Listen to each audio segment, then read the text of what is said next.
सभी का पहला प्रश्न क्या पूछा जा रहा है। तो जैसा क्वेश्चन आप लोग देख पा रहे हैं कि सारे प्रश्न आप सभी के लिए काफी इंपोर्टेंट एंड एग्जाम ओरिएंटेड लिया गया है। चलिए पहले प्रश्न के साथ बात करते। पहला प्रश्न आप सभी से पूछा जा रहा है कि लाई हरिबा लोक नृत्य शैली किस राज्य में प्रचलित है। लाई हरिबा लोक नृत्य शैली किस राज्य में प्रचलित है। ऑप्शन नंबर ए का हो जाएगा असम, बी में मणिपुर, सी में मिजोरम और डी में नागालैंड। तो इस क्वेश्चन का जो राइट आंसर हो जाएगा आप सभी का ऑप्शन नंबर बी यानी कि मणिपुर इज राइट आंसर हो जाएगा। चलिए मणिपुर की बात करें, मणिपुर के जो राजधानी है हो जाएगी आपसी की इम्फाल हो जाएगा, ठीक है ना।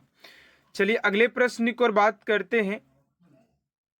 आप सभी का अगला जो प्रश्न पूछा जा रहा है कि विश्व की सबसे ऊंचाई पर स्थित झील कौन सा है।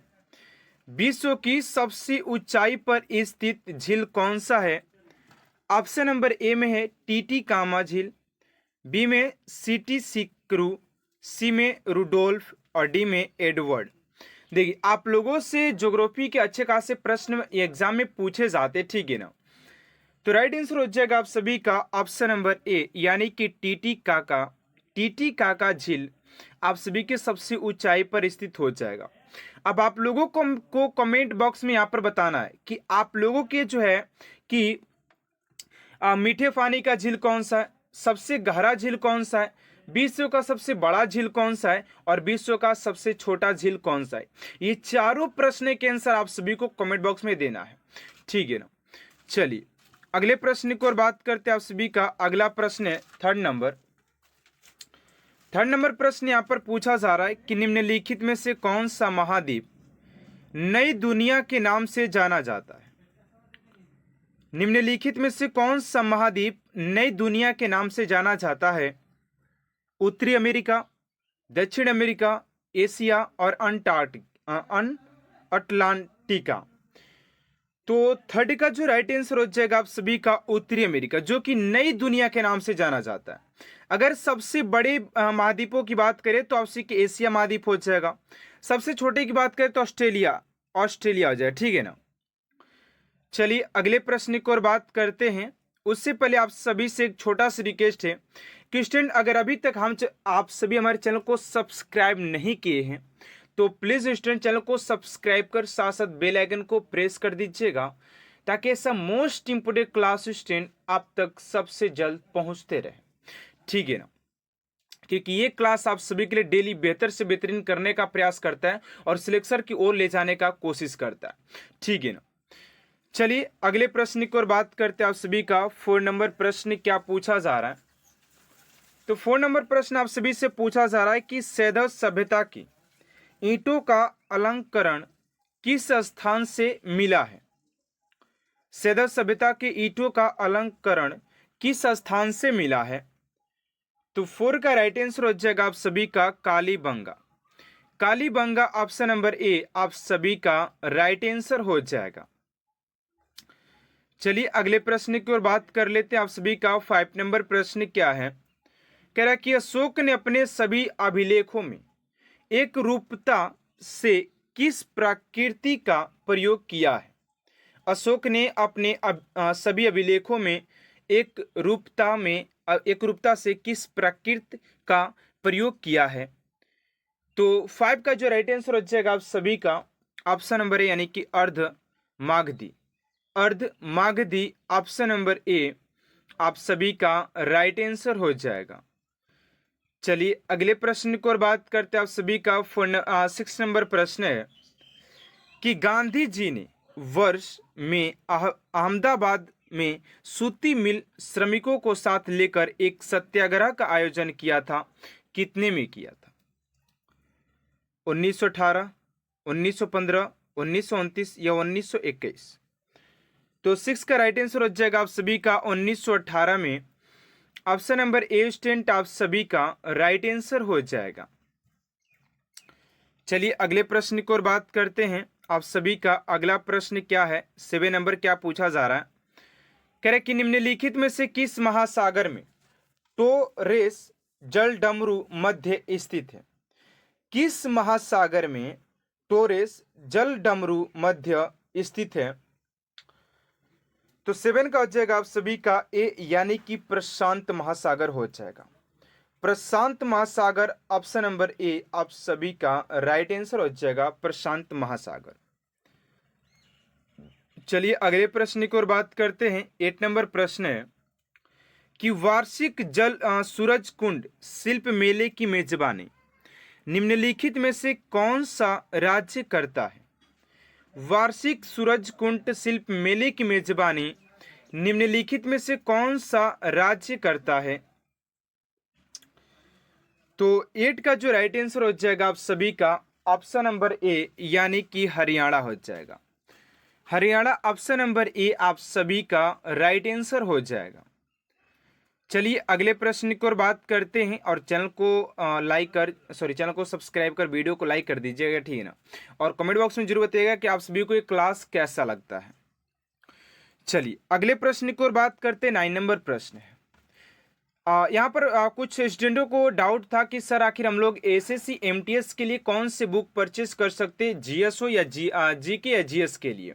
तो मैं आप सभी को उस पर थोड़ा सा बात करना चाहूँगा कि आप लोग अगर एसएससी एमटीएस की तैयारी करें, उस वर्दी को पाना भी चाहते हैं, तो आप सभी के लिए बेस्ट बुक कौन सा होने वाला मैं आप सभी को बताऊँगा अभी, ठीक है। थोड़ा सा वेट करिएगा, उसके ऊपर मैं थोड़ा सा बात करने वाला हूँ।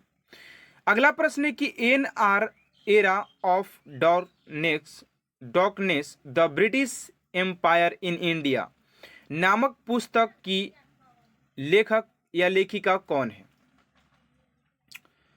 तो 9 का राइट आंसर हो जाएगा आप सभी का Arun Jaitley. Option number D आप सभी का राइट आंसर हो जाएगा। चलिए अगले प्रश्न की ओर बात करते हैं। आप सभी का 10 नंबर प्रश्न है कि टेबल टेनिस की उत्पत्ति कहाँ हुई थी? टेबल टेनिस की उत्पत्ति कहाँ पर हुई थी? इंग्लैंड, बी में जापान, सी में भारत और डी में है चीन। तो टेबल टेनिस की बात करें तो आप सभी के 10 का जो राइट आंसर हो जाएगा, तो 10 का जो राइट आंसर हो जाएगा आप सभी का टेबल टेनिस की अगर उत्पत्ति की बात करें यार, तो टेबल टेनिस के लिए तो आप सभी के टेबल टेनिस ये तो यार यहाँ पर चीन होना चाहिए। 10 का आंसर में चीन होना चाहिए, यहाँ पर इंग्लैंड दिया हुआ है। थोड़ा सा इस क्वेश्चन पर हम बात करेंगे, ठीक है ना, क्योंकि यहाँ पर टेबल टेनिस की जो उत्पत्ति हुई थी यहाँ पर दिया इंग्लैंड, लेकिन जो प्रिय खेले वो तो चीन का है, चीन के लोग टेबल टेनिस खेलते हैं, ठीक है ना। चलिए अगले प्रश्न को और बात करते हैं। अगर आप सभी को कन्फर्म हो तो आप लोग प्लीज कमेंट बॉक्स में बताइएगा, ठीक है ना। अगला प्रश्न है कि ताजमहल आगरा शहर में किस नदी के तट पर स्थित है? ताजमहल आगरा शहर में किस नदी के तट पर स्थित है? 11 का हो जाएगा आप सभी का डी, यानी कि यमुना नदी के तट पर हो जाएगा, यमुना नदी के किनारे। ऑप्शन नंबर डी आप सभी का राइट आंसर हो जाएगा। चलिए अगले प्रश्न को और बात करते हैं। आप सभी का 12 नंबर प्रश्न है कि किसी देश के भीतर उत्पादित सभी अंतिम वस्तुओं और सेवाओं के मूल्य को क्या कहा जाता है? किसी देश के भीतर उत्पादित सभी अंतिम वस्तुओं और सेवाओं के मूल्य को क्या कहा जाता है? तो 12 का हो जाएगा आप सभी का GDP. Option number A GDP कहा जाता है, जीडीपी। चलिए अगले प्रश्न को बात कर लेते हैं। आप सभी का अगला प्रश्न पूछा जा रहा है 13 नंबर प्रश्न कर रहे हैं कि सिंधु नदी सभ्यता सिंधु नदी के अनुसार भारत सिंधु नदी प्रमाणित का कितना पानी इस्तेमाल कर सकता है? तो 13 का जाएगा आप सभी का बी, यानी कि 20% हो जाएगा। अगला प्रश्न है कि निम्नलिखित में से कौन सी नृत्य शैली शास्त्रीय नृत्य शैली नहीं है? निम्नलिखित में से कौन सी नृत्य शैली शास्त्रीय नृत्य शैली नहीं है? तो 14 का जाएगा आप सभी का ऑप्शन नंबर डी, यानी कि बुरा कथा। ऑप्शन नंबर डी आप सभी का राइट आंसर हो जाएगा। चलिए अगले प्रश्न की ओर बात करते हैं। आप सभी का 15 नंबर प्रश्न है कि राइबोफ्लोविन का दूसरा नाम क्या है? राइबोफ्लोविन का दूसरा नाम क्या है? 15 का जगह ए, यानी कि विटामिन B2 हो जाएगा। चलिए अगला प्रश्न आप सभी का कि भारत में साइमन कमीशन के आगमन से पूर्व निम्नलिखित में से कौन सी घटना घटी है? तो 16 का हो जाएगा आप सभी का ऑप्शन नंबर बी, यानी कि काकोरी षड्यंत्र हो जाएगा। ऑप्शन नंबर बी आप सभी का राइट आंसर हो जाएगा। चलिए अगले प्रश्न की ओर बात करते हैं कि निम्नलिखित में से किसने इंडिया विंस फ्रीडम नामक पुस्तक लिखी है, जो भारत के स्वतंत्रता संग्राम के समय संबंध में उनकी आप बीती है?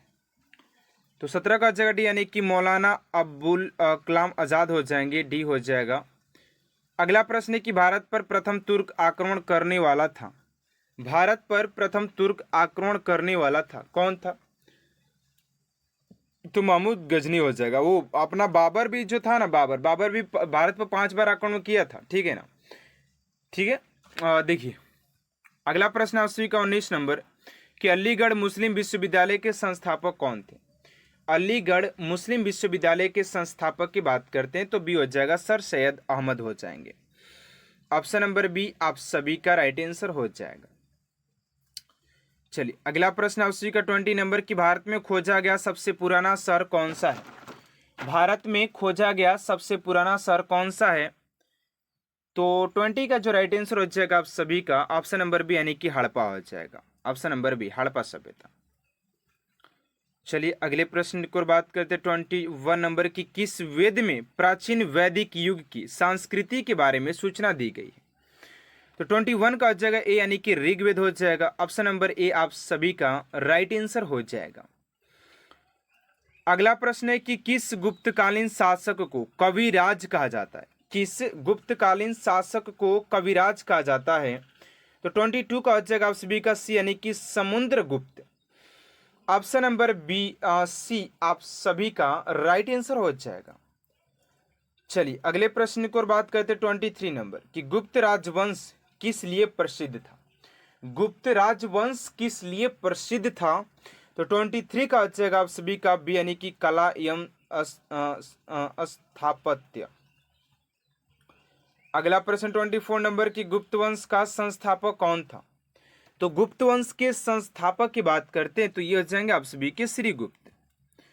चलिए अगला प्रश्न की ओर बात करते हैं, प्राचीन भारत में निम्नलिखित में से कौन सी एक लिपि दाएं ओर से बाईं ओर लिखी जाती है?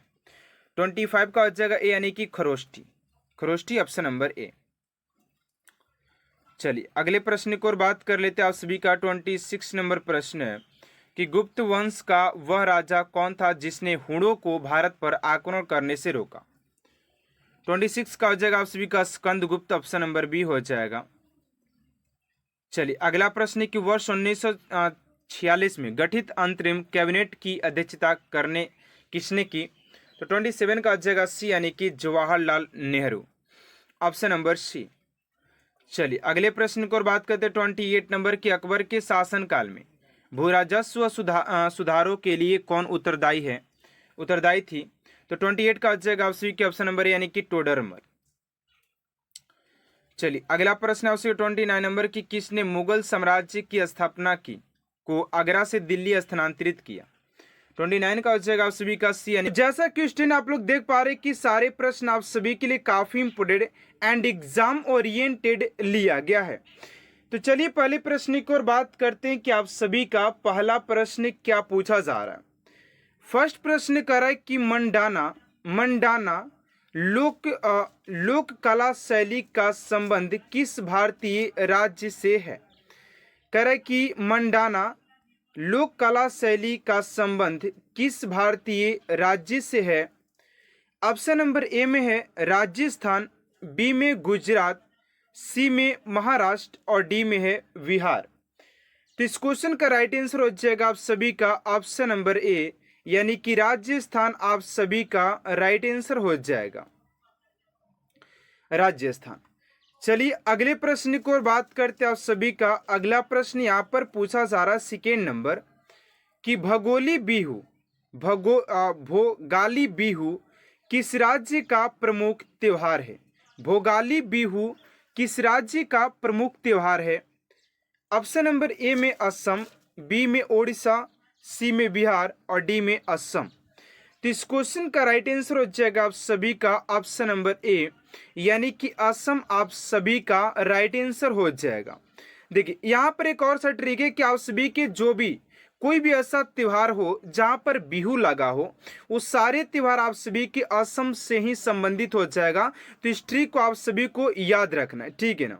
चलिए चलिए अगले प्रश्न की ओर बात करते हैं स्टूडेंट। आप सभी का अगला प्रश्न पूछा जा रहा है। थर्ड नंबर प्रश्न कह रहा है कि मौर्य काल में शिक्षा का सर्वाधिक प्रसिद्ध केंद्र था। कह रहा है कि मौर्य काल में शिक्षा का सर्वाधिक प्रसिद्ध केंद्र कौन था। ऑप्शन नंबर ए में वैशाली, बी में नालंदा, सी में तक्षशिला और डी में उज्जैन। तो इस क्वेश्चन का राइट आंसर हो जाएगा आप सभी का ऑप्शन नंबर सी, तक्षशिला आप सभी का राइट आंसर हो जाएगा। चलिए अगले प्रश्न की ओर बात करते उससे पहले आप सभी से एक छोटा सा रिक्वेस्ट है, अगर स्टूडेंट आप भी इस क्लास को पहली बार देख रहे हैं तो प्लीज़ इस चैनल को सब्सक्राइब कर साथ साथ बेल आइकन को प्रेस कर दीजिएगा, ताकि ऐसा मोस्ट इम्पोर्टेंट क्लास स्टूडेंट आप तक सबसे जल्द पहुंचते रहे। चलिए फोन नंबर प्रश्न की बात करते। फोन नंबर प्रश्न आप सभी से पूछा जा रहा है कि पुष्यमित्र शुंग मौर्य सम्राट बृहद्रथ की राजकीय सेना में किस पद पर आसीन था। पुष्यमित्र शुंग मौर्य सम्राट बृहद्रथ की राजकीय सेना में किस पद पर आसीन था। तो फोर का राइट आंसर हो जाएगा आप सभी का ऑप्शन नंबर ए, यानी कि सेनापति आप सभी का राइट आंसर हो जाएगा। चलिए अगले प्रश्न की ओर बात करते हैं। आप सभी का 5 नंबर प्रश्न पूछा जा रहा है कि सातवाहनों ने पहले स्थानीय अधिकारियों के रूप में काम किया था।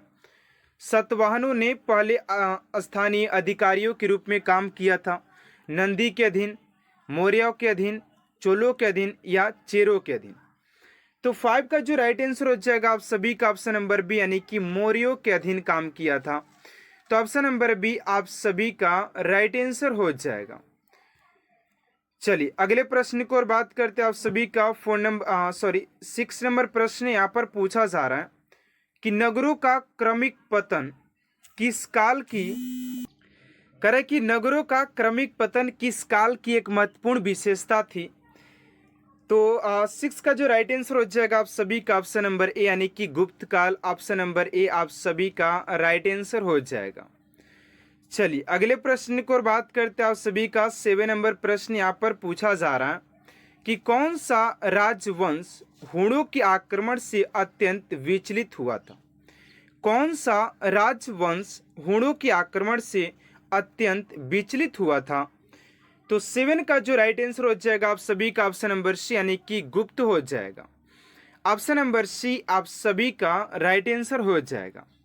चलिए नेक्स्ट प्रश्न की ओर बात करते हैं स्टूडेंट। आप सभी का अगला प्रश्न क्या पूछा जा रहा है, ध्यान दीजिएगा। 8 नंबर प्रश्न की हड़प्पा सभ्यता के अंतर्गत हल से जोते गए खेत का साक्ष्य कहाँ से मिला है। हड़प्पा सभ्यता के अंतर्गत हल से जोते हुए खेत का साक्ष्य कहाँ से मिला है। तो 8 का जो राइट आंसर हो जाएगा आप सभी का ऑप्शन नंबर सी, यानी कि कालीबंगा से प्राप्त हुआ है। ऑप्शन नंबर सी आप सभी का राइट आंसर हो जाएगा। चलिए अगले प्रश्न की ओर बात करते हैं। 9 नंबर प्रश्न है कि सिंधु सभ्यता में बृहत स्नानागार पाया गया है। सिंधु सभ्यता में बृहत स्नानागार पाया गया है। ऑप्शन नंबर ए में मोहनजोदड़ो में, बी में हड़प्पा में, सी में लोथल में और डी में कालीबंगा में। तो 9 का जो राइट आंसर हो जाएगा आप सभी का ऑप्शन नंबर ए, यानी कि मोहनजोदड़ो में पाया गया था। ऑप्शन नंबर ए आप सभी का राइट आंसर हो जाएगा मोहनजोदड़ो। चलिए अगले प्रश्न की ओर बात करते हैं स्टूडेंट। आप सभी का 10 नंबर प्रश्न पूछा जा रहा है कि गौतम बुद्ध द्वारा भिक्षुणी संघ की स्थापना कहाँ की गई थी। तो 10 का जो राइट आंसर हो जाएगा आप सभी का ऑप्शन नंबर सी, यानी कि वैशाली में किया गया था। ऑप्शन नंबर सी आप सभी का राइट आंसर हो जाएगा क्वेश्चन नंबर 10 का। चलिए अगले प्रश्न की ओर बात करते हैं। आप सभी का 11 नंबर प्रश्न पूछा जा रहा है कि किसे एशिया की रोशनी द लाइट ऑफ एशिया कहा जाता है। किसे एशिया की रोशनी कहा जाता है, द लाइट ऑफ एशिया के नाम से किसे जाना जाता है। तो गौतम बुद्ध आप सभी के राइट आंसर हो जाएंगे, option number B is right answer हो जाएगा।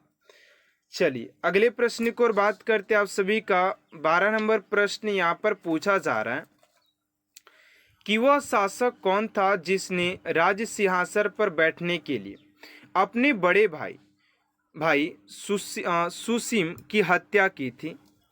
तो 12 का राइट आंसर हो जाएगा आप सभी का अशोक। अशोक एक ऐसा राजा था जिसने राज सिंहासन पर बैठने के लिए अपने बड़े भाई सुसीम की हत्या किया था, सुसीम की हत्या कर दिया था। तो ऑप्शन नंबर ए आप सभी का राइट आंसर हो जाएगा। चलिए अगले प्रश्न की ओर बात करते हैं। आप सभी का 13 नंबर प्रश्न है कि सांची किस कला व मूर्ति कला का निरूपण करता है। सांची किस कला व मूर्ति कला का निरूपण करता है। तो 13 का राइट आंसर हो जाएगा आप सभी का ऑप्शन नंबर बी यानी कि बौद्ध का निरूपण करता है। ऑप्शन नंबर बी आप सभी का राइट आंसर हो जाएगा। चलिए अगले प्रश्न की ओर बात करते हैं। आप सभी का 14 नंबर प्रश्न है कि निम्नलिखित में से किसकी चाल को लिथिक एज यानी कि चाल को लिथिस एज कहा जाता है। तो राइट आंसर हो जाएगा आप सभी का ऑप्शन नंबर सी यानी कि ताम्रपाषाण युग को चालको लिथिक एज कहा जाता है। ऑप्शन नंबर सी हो जाएगा। चलिए अगले प्रश्न की ओर बात करते हैं। आप सभी का 15 नंबर प्रश्न है कि किस विदेशी यात्री ने भारत का दौरा सबसे पहले किया था। किस विदेशी यात्री ने भारत का दौरा सबसे पहले किया था। तो इस क्वेश्चन का राइट आंसर हो जाएगा आप सभी का 15 का option number B Megasthenes. Option number B आप सभी का राइट आंसर हो जाएगा। चलिए अगले प्रश्न की ओर बात करते 16 नंबर की हितोपदेश के लेखक कौन है। तो हितोपदेश के लेखक की बात करते तो नारायण पंडित। ऑप्शन नंबर सी आप सभी के राइट आंसर हो जाएगा। चलिए नेक्स्ट प्रश्न की ओर बात करते 17 नंबर प्रश्न है कि पूरा पाषाण काल में। तो चलिए अगले प्रश्न की ओर बात करते स्टूडेंट आप सभी का 17 नंबर प्रश्न पूछा जा रहा है कि पूरा पाषाण काल में आदि मानव के मनोरंजन के साधन क्या थे। पूरा पाषाण काल में आदि मानव के मनोरंजन के साधन क्या थे। तो 17 का राइट आंसर हो जाएगा आप सभी का ऑप्शन नंबर ए यानी कि शिकार हो जाएगा।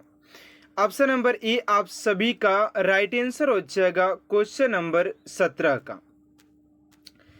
चलिए अगले प्रश्न की ओर बात करते आप सभी का 18 नंबर प्रश्न है कि निम्नलिखित में से वह सागर कौन सा है जो भूबद्ध है, जो भूबद्ध है। 18 का राइट आंसर हो जाएगा आप सभी का ऑप्शन नंबर डी यानी कि अरल सागर। ऑप्शन नंबर डी आप सभी का राइट आंसर हो जाएगा। चलिए अगले प्रश्न की ओर बात करते आप सभी का 19 नंबर प्रश्न पूछा जा रहा है कि पनामा नगर का निर्माण किस वर्ष हुआ था। पनामा नहर का निर्माण किस वर्ष हुआ था। तो 19 का राइट आंसर हो जाएगा आप सभी का ऑप्शन नंबर डी यानी कि 1914 ईस्वी में हुआ था। ऑप्शन नंबर डी आप सभी का राइट आंसर हो जाएगा। चलिए अगले प्रश्न की ओर बात करते आप सभी का 20 नंबर प्रश्न यहाँ पर पूछा जा रहा है करे कि निम्न में से किस महाद्वीप का क्षेत्रफल सबसे कम है। निम्न में से किस महाद्वीप का क्षेत्रफल सबसे कम है। तो 20 का राइट आंसर हो जाएगा आप सभी का ऑप्शन नंबर डी यानी कि Australia. Australia option number D आप सभी का राइट आंसर हो जाएगा। चलिए अगले प्रश्न की ओर बात करते हैं आप सभी का 21 नंबर प्रश्न है कि द्वीपों की सर्वाधिक संख्या किस महासागर में देखने को मिलता है। द्वीपों की सर्वाधिक संख्या किस महासागर में देखने को मिलता है। तो 21 का राइट आंसर हो जाएगा आप सभी का ऑप्शन नंबर ए यानी कि प्रशांत महासागर में देखने को मिलता है। प्रशांत महासागर ऑप्शन नंबर ए आप सभी का राइट आंसर हो जाएगा। चलिए अगले प्रश्न की ओर बात करते 22 नंबर की दक्षिण एशिया का सबसे बड़ा मरुस्थल है। दक्षिण एशिया का सबसे बड़ा मरुस्थल कौन सा है। तो 22 का हो जाएगा आप सभी का थार मरुस्थल। ऑप्शन नंबर डी आप सभी का राइट आंसर हो जाएगा, थार मरुस्थल इज राइट आंसर हो जाएगा। चलिए अगले प्रश्न को बात करते हैं 23 नंबर की, एशिया तथा उत्तरी अमेरिका किसके द्वारा पृथक होते हैं? एशिया तथा उत्तरी अमेरिका किसके द्वारा पृथक होते हैं? तो 23 का हो जाएगा आप सभी का वेरिंग जल डमरू मध्य। ऑप्शन नंबर डी आप सभी का राइट आंसर हो जाएगा। अगला प्रश्न 24 नंबर की, अकोसोम्बो बांध निम्न में से किस नदी पर स्थित है? तो 24 का हो जाएगा आप सभी का ऑप्शन नंबर बी यानी कि वोल्टा। वोल्टा ऑप्शन नंबर बी आप सभी का राइट आंसर हो जाएगा। चलिए अगले प्रश्न को और बात करते हैं आप सभी का 25 नंबर प्रश्न की, अफ्रीका के रूम सागरीय तट पर कौन सा बंदरगाह है? 25 का हो जाएगा बी यानी कि सिकंदरिया। ऑप्शन नंबर बी आप सभी का राइट आंसर हो जाएगा। चलिए अगले प्रश्न की ओर बात करते हैं 26 नंबर की, विश्व जनसंख्या दिवस कब मनाया जाता है? विश्व जनसंख्या दिवस कब मनाया जाता है? तो 26 का हो जाएगा आप सभी का ऑप्शन नंबर ए यानी कि 11 जुलाई को मनाया जाता है। ऑप्शन नंबर ए आप सभी का राइट आंसर हो जाएगा 11 जुलाई। चलिए अगले प्रश्न को बात करते 27 नंबर की, अफ्रीका महाद्वीप में सर्वाधिक जनसंख्या वाला देश कौन सा है? 27 का हो जाएगा बी यानी कि Nigeria. Nigeria option number B आप सभी का राइट आंसर हो जाएगा। अगला प्रश्न 28 नंबर की, जापान का डेट्रॉयट उपनाम से कौन सा नगर जाना जाता है? 28 का हो जाएगा आप सभी का ऑप्शन नंबर यानी कि नरोया। ऑप्शन नंबर ए आप सभी का राइट आंसर हो जाएगा। चलिए नेक्स्ट प्रश्न की ओर बात करते हैं 29 नंबर की, अल्पा भारत के किस क्षेत्र की प्रमुख लोक कला शैली है? 29 का हो जाएगा डी यानी कि पश्चिम बंगाल। ऑप्शन नंबर डी आप सभी का राइट आंसर हो जाएगा। चलिए अगले प्रश्न की ओर बात करते हैं आप सभी का 30 नंबर प्रश्न पूछा जा रहा है, करे कि सरहुल पर्व का संबंध किस राज्य से संबंधित है? तो इस क्वेश्चन का राइट आंसर क्या होगा स्टूडेंट, आप सभी को कमेंट बॉक्स में देना है एंड देखते हैं कितने स्टूडेंट इस क्वेश्चन का राइट आंसर कमेंट बॉक्स में दे पाते हैं। एंड नेक्स्ट क्वेश्चन को आप सभी का 100 क्वेश्चन कंप्लीट करने के लिए बोला गया है, तो आप सभी के नेक्स्ट क्वेश्चन जल्द ही प्रोवाइड किया जाएगा। तो आज की क्लास आप सभी को कैसा लगा कमेंट बॉक्स में जरूर बताइएगा। अगर आज की क्लास आप सभी को अच्छा लगे तो प्लीज चैनल को सब्सक्राइब कर साथ साथ बेल आइकन को प्रेस कर दीजिएगा, ताकि ऐसा मोस्ट इंपोर्टेंट क्लास स्टूडेंट आप तक सबसे जल्द पहुंचते रहे। तो मिलते हैं नेक्स्ट क्लास में student. Thanks for watching my class.